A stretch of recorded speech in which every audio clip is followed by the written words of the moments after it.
Om Namo Bhagavate Vasudevaya. Om Namo Bhagavate Vasudevaya. Om Namo Bhagavate Vasudevaya. Om Namo Bhagavate Vasudevaya. Om Namo Bhagavate Vasudevaya. Om Namo Bhagavate Vasudevaya. Narayanam Namaskritya Naram Chaiva Narottamam Deving Saraswating Vyasam Tato Jayamudiraye Nashtaprayashva Padreshu Nityam Bhagavat Sevaya Bhagavati Uttama Shloke Bhaktir Bhavati Naishtaki.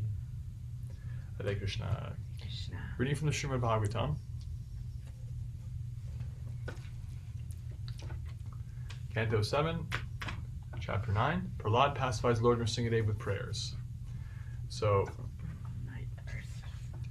we read verse 8. Now we're on verse 9. So, Prahlad Maharaj is sitting with, having been asked to approach the Lord and offer prayers in front of the assembly of demigods. He's sitting with his own sense of disqualification. He says, I'm coming from such a demoniac family. Even until now, all the demigods could not satisfy the Lord by streams of excellent words, although such persons are very qualified being in the mode of goodness. But I'm not in such a high mode. So today's verse says, 799. Manye tana vichana rupa tapashvitau jas tejaf prabhava palapaurusha buddha yoga. Naratanai pavanti parasya pungso bhaktya titosha bhagavan gajayutapaya. Prahlada Maharaj continued, one may possess wealth, an aristocratic family, beauty, austerity, education, sensory expertise, luster, influence, physical strength, diligence, intelligence, and mystic yogic power, but I think that even by all these qualifications, one cannot satisfy the Supreme Personality of Godhead. However, one can satisfy the Lord simply by devotional service. Gajendra did this, and thus the Lord was satisfied with him. Srila Prabhupada's purport. No kind of material qualification is the means for satisfying the Supreme Personality of Godhead. As stated in Bhagavad Gita, only by devotional service can the Lord be known. Bhaktya mam apijanati. Unless the Lord is pleased by the service of devotee, the Lord does not reveal himself.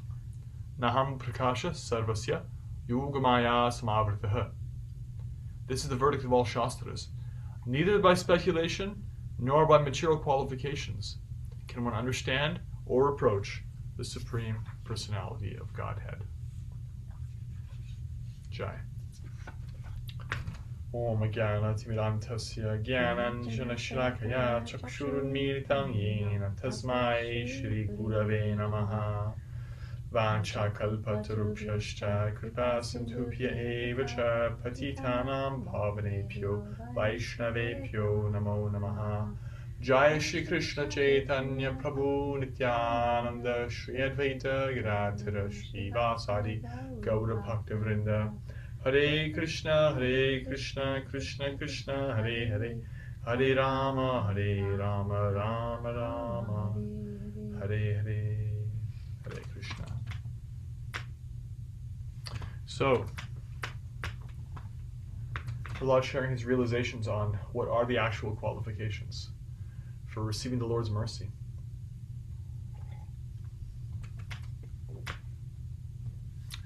Bhaktya tutosha Bhagavan.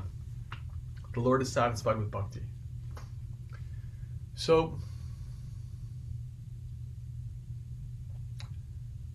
in material consciousness, we consider that there are a variety of ways to be qualified. A variety of kinds of qualities. Some of them are listed here. Wealth, lineage, beauty, austerity. This is an interesting one. Austerity. Actually, in today's society, austerity is not really valued very much anymore. Mature societies that have stood the test of time understand that if you actually have the capacity to be austere, to be simple, then you develop great power through that. And so people who have natural austerity are glorified. Mm-hmm. You can see some remnants of it, like if someone says to you, yeah, like I'm I'm on like a juice fast or something for a couple of days. It's like, what, really? You're just drinking juice? Yeah, I'm just drinking like, whatever. I'm just having like liquids for a couple of days. Like, well, I can't do that. Gotta have me some solid food. You might feel like, oh, I have some increased respect for such a person. Not that these things are the point, but that's the whole thing. They aren't the point. We have so many ways of measuring material progress. Riches, family, beauty, austerity, knowledge. Knowledge is classic. If you spend any time in intellectual circles, in the academy, people are very, very proud of their knowledge, and they go to great lengths to try to establish how they have cornered the market on any particular aspect of knowledge that no one else ever has, and that'll get them a career, and that'll get them a lot of respect. Sensory prowess. How does that play out? Well, there's this whole little thing we call athletics. Who can throw a football the farthest? Who can hit a baseball that's coming at you at 95, 98 miles an hour? By the way, that's one of the hardest things to do in sports. If somebody who has no experience with it tries to do it, you will not hit even 1 out of 100 pitches thrown at you at 100 miles an hour. You will shriek and run away. It's profoundly unnatural. But the ability to like zone in and catch where it's going, and, oh, this is a breaker, and it's hanging, you just pound it over the fence 400 feet for a home run. Like, that's okay. You got to hand it to you. You got some ability there. Running, jumping. We just had an observation of these things at the Olympics. Skating on thin ice and cornering at whatever miles an hour, and slamming a puck into the corner of the net. Like, these are all things that a human being can do. That if you get really, really, really focused, you do better and better and better. I have a friend of mine who is a devotee. His name is Sri Hanuman Das. He's a wonderful devotee. And he comes from a background where he's always been like a kshatriya. He's always had this like warrior quality to him. In fact, his Jyotish says he's been like a kshatriya for many, many lifetimes. It's just something he's super attached to. Now he's using it in Krishna service. He's like a security guard at the Woodstock Festival of Kirtan in Poland every year. He was telling me growing up, he has one glass eye, and he used to be really into marksmanship, right? And he used to compete. I don't know if it was the Olympic level or what, but like that thing where you have a gun and you like lie there and you try to like as accurately as possible shoot the gun. And he was telling me in order to get really good at that, well, first of all, for him it was helpful to have only one eye, because you don't need to have a second one. But he said that you actually have to focus to the point where you slow your heart rate down, because it's the heart that's moving the body enough and the breath that actually creates any kind of inaccuracy. You have to get so accurate that you can slow your heart rate down so you can find the most middle point between two heartbeats where your body is most stable, and that's where you make your shot. And I'm like, wow, what a level of like sensory control you have to get the most accurate shot. So sensory prowess, right? Bodily effulgence. Somebody just has presence. This is like enough to get you a career in performing arts, on a stage or behind a camera. If you just have some presence, you may have like nothing else going for you. Maybe just like unable to string two words together. Maybe a terrible person in so many ways. May not actually have gone to school or developed anything else, but just some ability to shine is recognized. It's a shakti, it's a certain power. Influence. We have this amazing line of work now. It's called being an influencer. You can be an influencer. So have some influence. Bodily strength. Again, this plays out in so many ways. Diligence. How does Prabhupada translate that? Just diligence. Intelligence, another kind of intelligence. So one is knowledge and one is intelligence. Knowledge is how much you know. Intelligence is the ability to assimilate knowledge. And mystic power, which actually plays out in all these things. The ability to sit there in the hockey crease and receive a 150-mile-an-hour shot and not flinch and catch it in your goalie's glove is a certain mystic power. The ability to do your method acting and find the emotion of somebody who their life situation is one you've never actually come in touch with. That's the mystic power. Super Soul has to give you that ability to act like that. to find that in your acting, in your craft, the ability to focus deeply and be a craftsperson and just create, I don't know, pottery with zero distraction, just make like the perfect urn. That's a mystic power. And there are actual higher grade mystic powers where you can manipulate time, space, and the consciousness of others and so forth, and these things are actually powers. So all these things are there, and everybody in material consciousness wants these things, is jealous of these things, is measuring these things, is judging themselves and others based on these things. You know, just think about how people judge based on beauty, right? It's an incredible metric right there. The idea of perceived beauty, actually, there's pretty good evidence that for all of the flaws of like the modern society's weird, you know, patriarchal beauty standards, actually the most damage that's done is by women on women, the way that they judge each other based on perceived beauty and its implications on social status. Pick any one of these, people are fighting over them.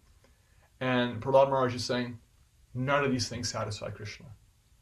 Because his first verse was like, well, how can I actually satisfy the Lord? I've been asked to come and pacify him because he's very unhappy, right? Lord Nrsingadev is in a fury, and the demigods are unable to appease him, and they're saying, you go please appease him. He's come for you, therefore you have the capacity to appease him. And he's like, well, how can I do that? I don't have what all they all have. And then he lists some of these things. He's like, yes, but the Lord isn't satisfied with any of these things. You can get so many things with beauty, strength, sensory prowess, yogic power, knowledge, riches, wisdom. You can get so many things. You can't get Krishna's satisfaction. You can't please him. Bhaktya tutosha bhagavan gajayutapaya. The last line. Bhaktya. With bhakti. Bhakti satisfies the Lord. And then how does he know this? He cites authority. This is how devotees know things. Gajayutapaya. Gajendra, he's referring to Gajendra. Gajendra we don't know yet, because Gajendra, actually, even if you read the Bhagavatam in order, we don't know him yet. He's in the 8th canto. Gajendra was a human being once. He was a king. And as a king, he had a lot of, you know, material desires, and he's playing those material desires out. And he also had a devotional practice. He had some spiritual ability, because he actually practiced bhakti. He had some love for the source. And in doing that, he had a particular song or prayer that was very dear to him, and that stayed in his heart. And because of his material attachments and his qualifications, he was actually born as the king of elephants on a heavenly planet. So he had the most beautiful, amazing environment. He was the absolute, unquestioned lord of the jungle. Even the lion is afraid of the elephant. Like, nobody can touch it. He was the alpha male with so many beautiful females, and he had an extremely long life on this heavenly planet to enjoy being the man, playing out his material dreams. But at one point he wandered into, as elephants are prone to do, into a pool of water to bathe, and a crocodile came and snapped him, got him by the foot. And because the crocodile's natural environment is the water and the elephant's is the land, although he fought very, very powerfully, he couldn't get out of the grasp when he thought, that's it, I'm going to die. Even animals can have this sense of, so that's it, impending mortality. And because of that, the natural barrier that's there between the living entity and their previous remembrance was broken. And he was able to remember this prayer that had been in his heart, that he developed an attachment to as a human. And this prayer came out from him. Although he didn't remember who it was for, it came out from him, and he offered it very, very feelingly. We heard in today's japa affirmations, we have to call out with sincerity, because otherwise we're just like chanting lip deep. He wasn't chanting lip deep. In fact, he didn't even know what chanting was. He was just chanting from the heart out of pure desperation, that there is a sense of shelter. Just like somebody is completely desperate, they may say, oh my God, right? It doesn't matter if they're an atheist, an agnostic, a Hare Krishna, a Christian, a Jew, undecided. It makes no difference. Just this feeling of like dependency, calling out, right? Mm-hmm. It actually almost doesn't even matter what they say. Just that sincere, please, higher power. So he called out like that, and the Lord came. It's described in that section of the 8th canto that the demigods heard it, and they thought, This is not for us. He's not calling us. This is for the Lord. And the Lord reciprocated, which is remarkable because this living entity was not even sentient, like a human being or a demigod. They were just in an elephant body, but temporarily they had this contact with their devotional credit, which doesn't go away. And that's kind of part of the point, because whatever riches and beauty and luster and shine and wisdom he had as a king was wiped clean, and there was a new slate as an elephant. And even that was practically nullified by being weakened by this crocodile. So whatever you have is going to get taken away except for your devotional credit. And that is the only thing that can attract the Lord. And it attracted Krishna. He came, and one of his Narayan features, and liberated both of them, actually. Liberated the elephant, and it's described, he liberated the crocodile too, because why? Because he was situated at the lotus feet of a Vaishnava. So okay, I'll give you liberation as well. So Prahlad knows this, because Prahlad is an extremely wise devotee. So he thought, well, whatever disqualification I may have, I do have some devotion. He found his sincerity. He found his sincerity, and he remembered the Lord's nature. This is our formula. If you're ever feeling unqualified to approach the Lord, first of all, good, because you're in good company.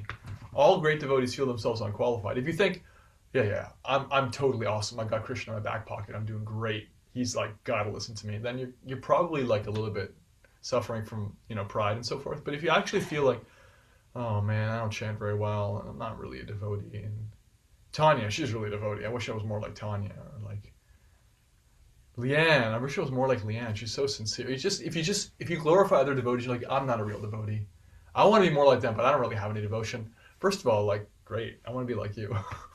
and then, so all you have to do is just remember that you have some sincerity. Just find that, because sincerity is actually completely undefeatable. It cannot be overcome under any circumstances. There's no amount of distraction, material attraction,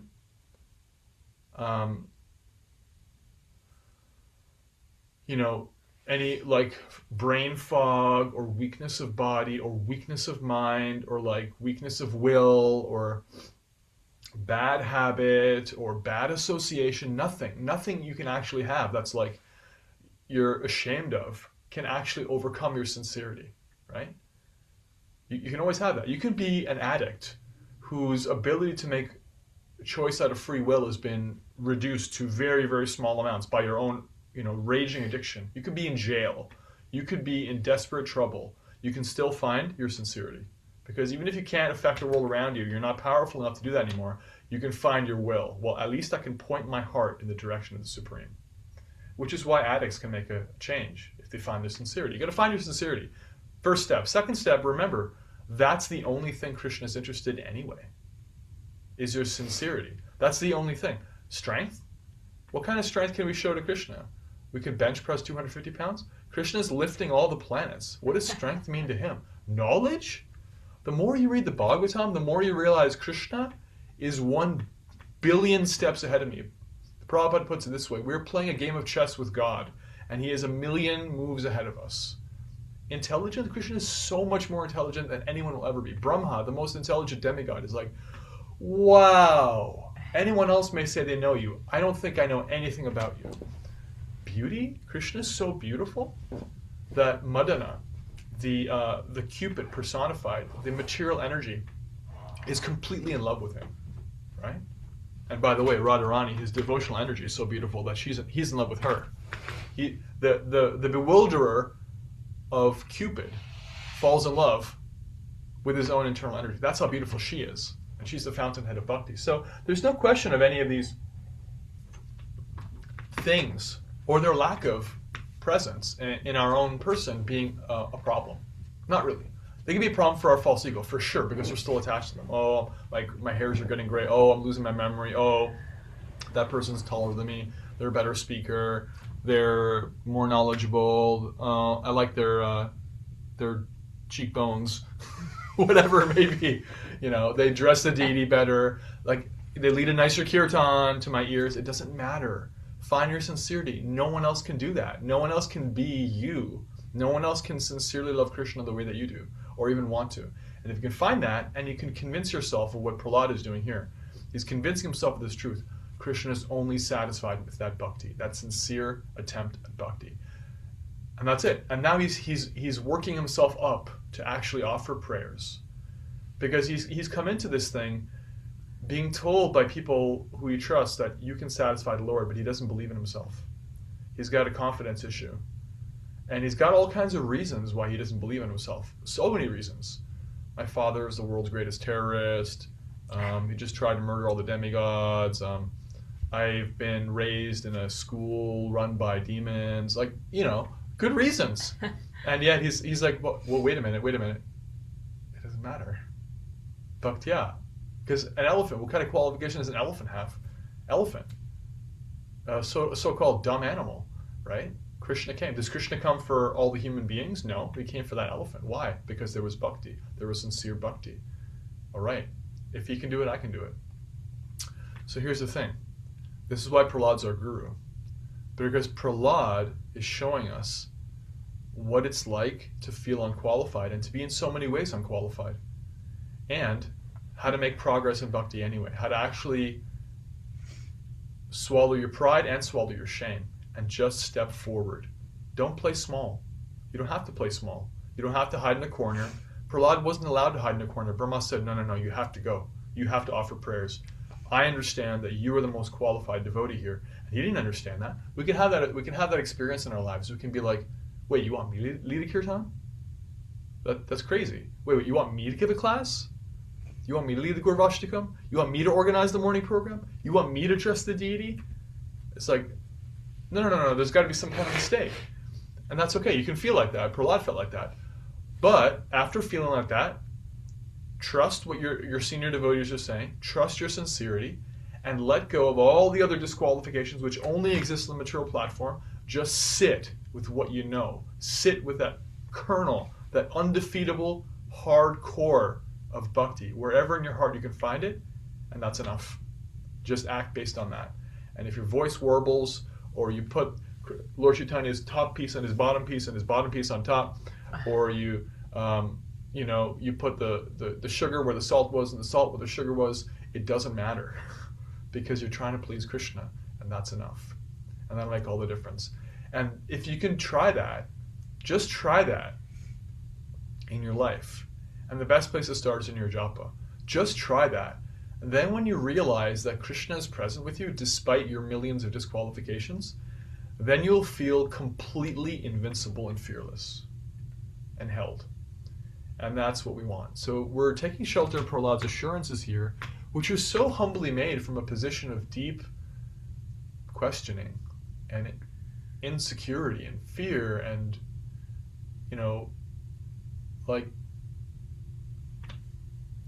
not knowing. And then he comes to this conclusion, like, yeah, but Gajendra did it. And Krishna reciprocated with him. So Krishna will do it for me too. I trust him. He's a stand-up guy. He'll follow through. He did it for Gajendra. Gajendra's only qualification was sincerity. Okay, so if I'm just sincere, that's got to be enough. We're learning to trust Krishna. So trust Gajendra, trust Prahlad, and trust Prabhupada. And all we have to do is follow the same process and find our sincerity. Om Tat Sat. Hare Krishna. Hare Krishna. Jai. All right, what did you hear?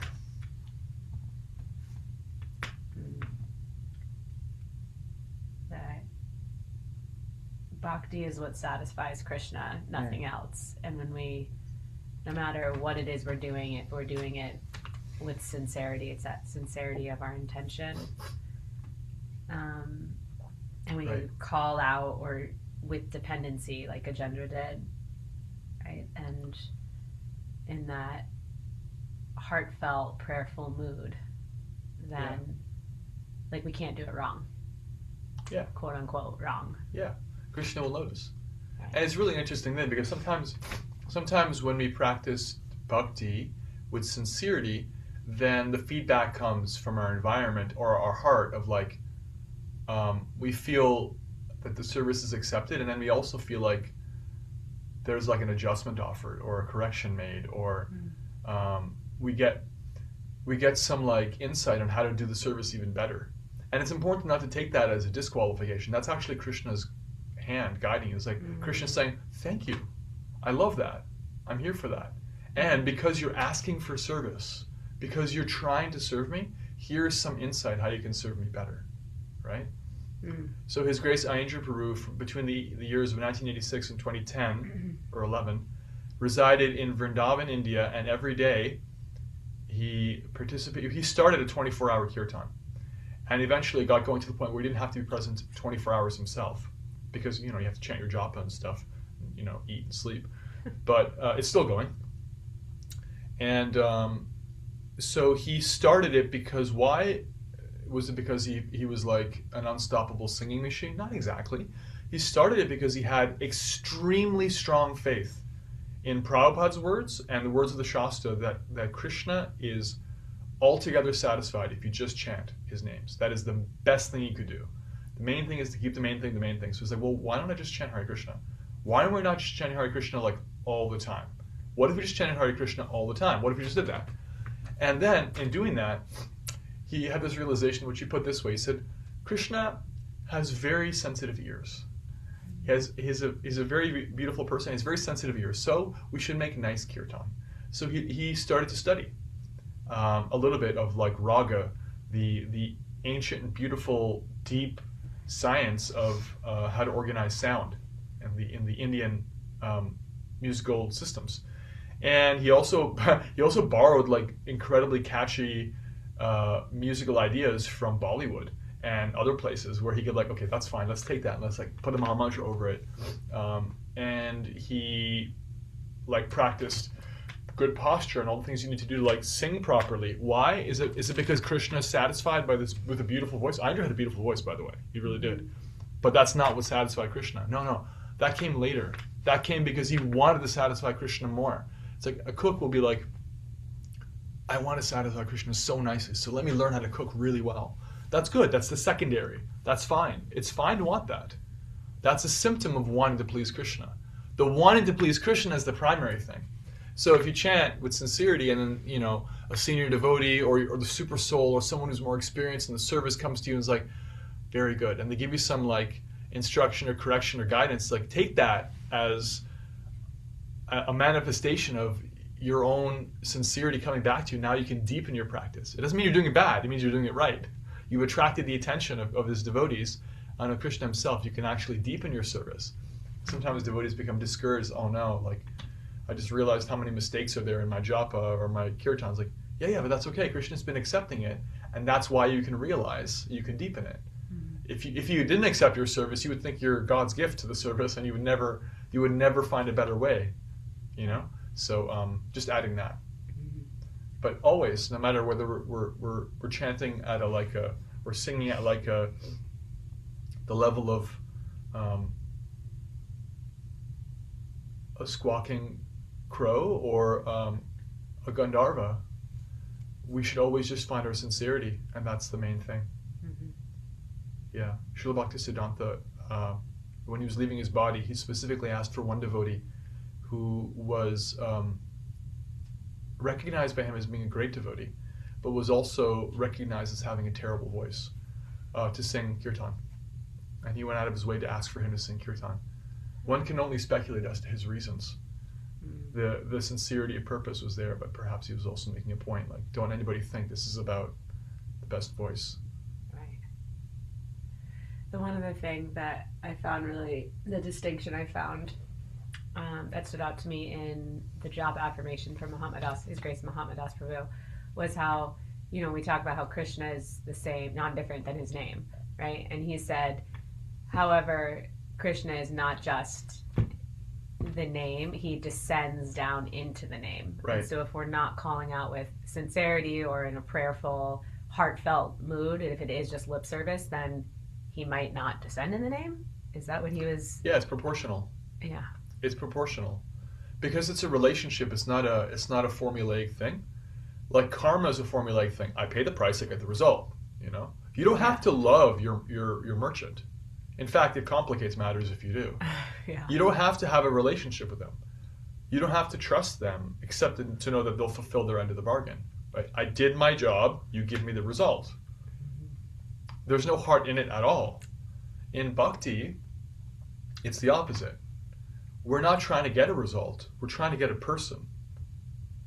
And in order for a person to give themselves, the only qualification is they want to give themselves. Nothing else can make them give themselves. We can't force them. You have to want to come, Krishna. I'm asking you, I'm begging for you, please come. I need you to come. Please, out of your own sweet will, appear. And so he can do that or not do that. And that's his prerogative always, which means that the only metric is like if we're really calling out, sincerely asking him for him to come. That's the only thing we have any control over. There's no price to be paid. There's no like hoop to jump through. There's no bar to clear. It's like if Krishna wants, he can appear right now. Right now he can appear in the next mantra, Hare Krishna, or not. But am I really asking for that? I mean, do I really want that? That's my business, is just finding my sincerity, every syllable of every mantra. If I could do that, that's all I can do. I can't actually make him appear. But if you're doing that, that takes incredible attention and incredible heart-focused, heart-centeredness. Krishna responds to that. He responds to that sincere desire for him to be there. Whereas, like, there's so many other ways we could be chanting. We all know that. I know that. Yeah. Right? There's so many other, like, levels of consciousness we could be chanting on. Krishna's like, okay, I'm chanting my name, that's nice, but is he really going to come running for, like, distracted chanting? Is he going to come running for chanting where you're, like, meditating on power and glory and fame and sex and money? He's like, no, we want those things here. You can have those things. You can play with it in your imagination. See if you really want that. When you're done with that and you realize it doesn't make you happy, if you really call out for me, then I'll come. You know? This is a person. He's a person who has all these other things at his disposal. You want some fame? Here's some fame. Play with the idea of fame for a while. I'll give you fame as a devotee. I'll make you famous. I'll make everybody glorify you for your service. And then we'll see how your chanting is. Are you chanting happily now that you have fame? Are you fully satisfied? Has your heart been given what you want? Or are you not happy with this fame? It's not what you want. You still want me. Now we'll see. You know, Krishna will do these things. Vishwanath Chakravarti Thakur writes about this in the Manak Shiksha and other places. Actually, that's by Raghunath Das Goswami. It's the Madhuri Kadambini. He writes it in Madhuri Kadambini that you can have some results come from your bhakti, and if you're stuck on the level of like feeling very comfortable because of the results that have come from your bhakti, either wealth or fame or beauty, then your bhakti is slowed down. But Krishna is waiting to see if you're like, no. Fame or no fame, I only want you. So because Krishna is the source of all these things. Like it's like if you have a friend who only calls you when they want money, do you give him your heart? No, you may give him some money. You might. If you're like a billionaire, you might, okay, you want $20. Here's $20, sure. Don't you know I can give you everything? But you won't. You won't give them everything because they're not asking for that. They just want $20. So Krishna's like that. What do you really want? Yeah. Thanks. Hare Krishna. Leanne says, this is so interesting. I was just speaking with someone yesterday about feeling unqualified for teaching at times. Even when I have tried to do something else other than teaching, Krishna kept putting me in position to show me that I'm qualified. All I have to do is my best, and he has the rest. Hare Krishna. Yeah, I feel the same way. I teach in so many different spheres, you know, musically and spiritually and materially, and it's a very high position, you know, to be like somebody's instructor. You really have to be humble. You have to cultivate it because it can engender pride very easily. But if you have that natural humility, it's actually a very good thing. And if Krishna keeps putting you there, that's a great sign.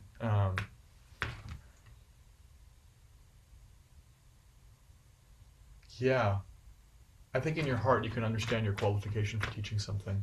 If you find your sincerity, you can get past your own pride and your own fear.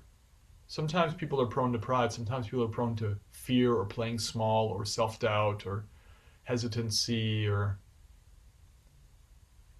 awkwardness or like shyness. Like I don't want to put myself forward. I don't want to like speak up, you know, and like be in charge. It's just not their nature materially. But if that's so, but your heart is telling you and those who you trust are telling you you should speak up, then you have to. You actually have to renounce your shyness I mean, the gopis renounce their shyness. Here they are dancing with another man. They're all married. They have to renounce all their good qualities. They renounced everything for Krishna. Shyness is usually a good thing. Oh, I'm so humble. I won't be in a position of leadership. But what if you have to? You have to renounce your shyness. You have to renounce your fear, your desire to play small. You're like, yeah, I'm a backbencher. I don't have to like speak up. It's like, but what if Krishna wants you to? Right? What if Prabhupada was like, who am I to go to America? I'm insignificant. One of my other more qualified godbrothers will do it. What if he had said that? Where would we be? Yeah. He tried. He thought himself unqualified. You can read his poetry. He's like, I'm totally unqualified. Krishna, you got to help me. I don't know what I'm doing here. But he tried. So many things happened. Jai. Yeah. Yeah, in material life, we get results based on our qualification because we're disconnected from Krishna. We don't really want him in the game. In spiritual life, you can do things that are 108% beyond you. I've seen it. I've seen things happen that I'm like, I did not do that. I've seen things, and I've heard from great devotees. Like, you meet a devotee who's done amazing things and spend some time with them, and you're like, wow, what a like humble, tiny, sweet, small, amazing soul. And they've just like, this is the devotee who made the entire Russian yatra happen. I met Mandakini Mataji. She married the first Russian devotee without ever meeting him because she was like, I really want to do some sincere service for Srila Prabhupada, Krishna. Please, let me do some service to my guru. And Prabhupada contacted her and said, I need somebody to move to Russia and marry the one devotee I made when I had 3 days in Russia, Ananta Shanti. What do you think? Okay. She's still alive. You can meet her. Humble soul, French-bodied. She's from France. She's the mother of the entire Russian yatra. She went and she like married him, and they started this devotional team in behind the Iron Curtain in Russia. Like every single body who's practicing bhakti in Russia owes her big time. And who is she? She's just this like little old lady. Yeah. And what was her qualification? I want to serve my guru. And then Prabhupada is like, okay, can you do this? I'm in. It's way beyond her. She didn't have any qualification for like, taking over a country, a communist country. Her qualification was Krishna's mercy. It's like, that's our whole thing. If you actually want it, Krishna can empower you to do like miraculous things. You don't have to worry about, I'm not strong enough. That's okay. The whole point is you're not strong enough. Just ask for Krishna. Ayendra got a 24-hour kirtan going for 30 years in Vrindavan. Try living in Vrindavan for 3 days. It's so hard. I still haven't been there in the summer. It's like death-defying to even like live in Vrindavan. Just anything in devotional service is an empowered activity. Don't worry about not being good enough. Just like pray to Krishna. He'll give you what you need. Hare Krishna. Thanks, Leanne. All right. Any more reflections, queries, questions? The first time I read the Prahlad story, those couple chapters, I was just blown away because of all the hardships that he went through and still was such a pure devotee.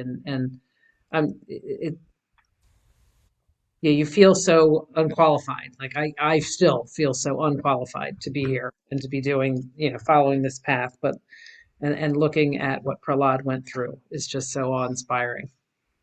Yeah, that's a really safe place to be. It's a great place to be when you can remember great devotees. That's a sheltered position. Then wherever you are in your life, you're like, okay, I remember Haridas. Haridas is actually incredibly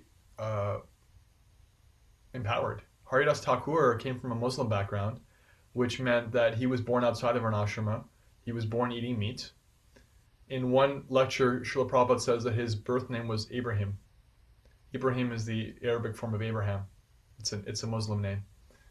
And he considered himself always unqualified. He never went in to see Jagannath. He never did all these things. He did so many things he wouldn't do. When Lord Chaitanya was there, he wouldn't come up to see him. He would pay obeisances from a distance. And the devotees would say, there is Haridas, paying obeisances to you. And Mahaprabhu would come running and pick him up and embrace him. And Haridas Thakur was arrested one time. He was thrown in jail. He was beaten. He was whipped. The Muslim magistrates of Bengal said, I will cut off your head if you keep chanting these names. You must be a good pious Muslim. He's like, yeah, well, what can I do? Krishna has my heart. Anyway, it's the same God. So he's done miraculous things, Haridas Thakur. You can remember him. You can remember Prahlad Maharaj. You can remember Srila Prabhupada. If you have a devotee that you're under whose care you're chanting and serving, remember them. This is a very, very, very powerful process. Prabhupada did this. He remembered his guru. He remembered Narada Muni. He prayed. He remembered Prahlad Maharaj. Constantly. I met one disciple of Srila Prabhupada who did a lot of intimate service for Srila Prabhupada, and he said that his favorite thing was always being there when Srila Prabhupada woke from a nap. He wanted to always have that service, and sometimes he would kind of subtly elbow out anyone else who's there so he could have that and be there when Srila Prabhupada appeared. And he said a few things. He said when he entered the room, it was always magical because there was this Vaikuntha atmosphere. There was like something very, very amazing happening, There was something magical happening. You could feel it. Prabhupada was someplace else that was actually like spiritual. And he said Prabhupada would wake up. He would take these naps, right? Because Prabhupada would sleep like 2 hours a night, and then he would take like a short nap in the day. He would wake up, and there would be no pause. There would be no blinking, yawning, stretching. Immediately, he would go into preaching. Prabhupada would open his eyes, and he would say, and I quote, "Therefore, Prahlad Maharaj is saying they're all fools and rascals taking shelter of the material energy. We must help them." He would say things like that. Pretty much what I said is almost exactly what this devotee told me. Prabhupada would immediately remember Prahlad Maharaj. So whatever internal experience he was having with Krishna in his sleep, we don't know. Is he dancing with the gopis and Krishna? Who knows? I can't even begin to guess. But then he would go into Gaura Lila, the Lila of sharing very, very magnanimously. And he would take shelter of Prahlad, because Prahlad is a very, very powerful acharya for anyone who wants to help others. Because Prahlad is like, he's there, son of a demon, He's our guru. He is the boss. And so Prabhupada took shelter of him like all the time. And we know what Prabhupada accomplished, or is continuing to accomplish. So keep collecting these devotees like Prahlad Maharaj. He's an all-timer. If you can just remember him and Haridas and Srila Prabhupada, you'll never, ever, ever be bereft of help. In fact, it's even better to remember them than to remember Krishna in a way, because if you can remember them, they'll help you to remember Krishna. Jai.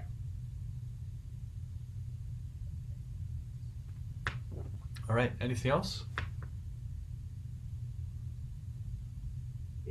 Thank you so much for the class and everybody's presence. The only other thing I would add is I've been looking at the at Satchidananda Swami's the devotion and chanting, etc. And the last, and I can't remember all of the steps to get into deeper chanting, but the last thing is never be dejected, and I think that's important, that we can't get for me to get to the place I'm not good enough, I'm not, this isn't enough, I have to just keep on trying to go deeper and deeper. Yeah. And that sincerity, which I looked up the sincerity because I like looking up definitions, quality of being honest, genuine, free from deceit, hypocrisy, and hidden motives.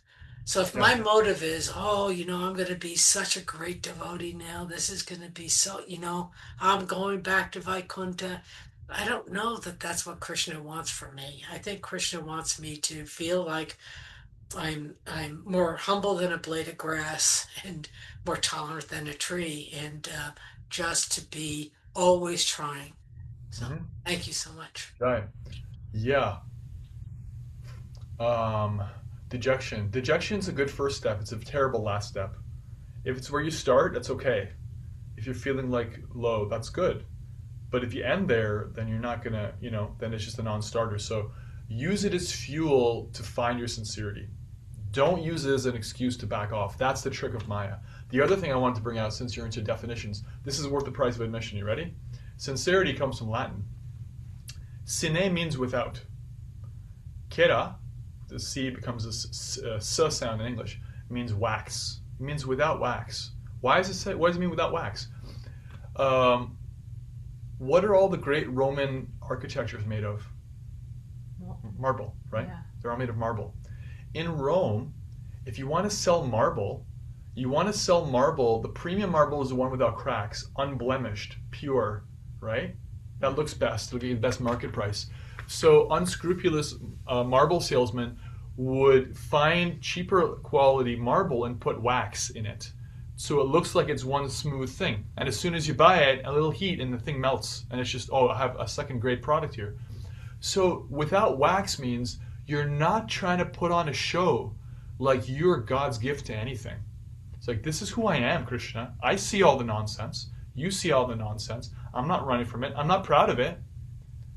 I'm not trying to be anything else. I'm just begging for you. Without any wax, without any pretense. That's sincerity. Like, by definition, that's sincerity. So, no wax. All right. Beautiful. Srila Prabhupada ki jai, Jai. Srimad Bhagavatam ki jai. Jai. Now let's offer respectful obeisances unto all the Vaishnava devotees of the Lord, like Prahlad Maharaj, who are just like desire trees, can fulfill the desires of everyone and are full of compassion for all the fallen Christian souls. Jai. Vaishnavebhyo namo namaha. Jai Anantakoti Vaishnava Vrinda ki jai, Srila Prahlad Maharaj ki jai, Srila Prabhupada ki jai. All right, have a great day, everyone. May you find your without wax pure center of sincerity and chant from there and serve from there.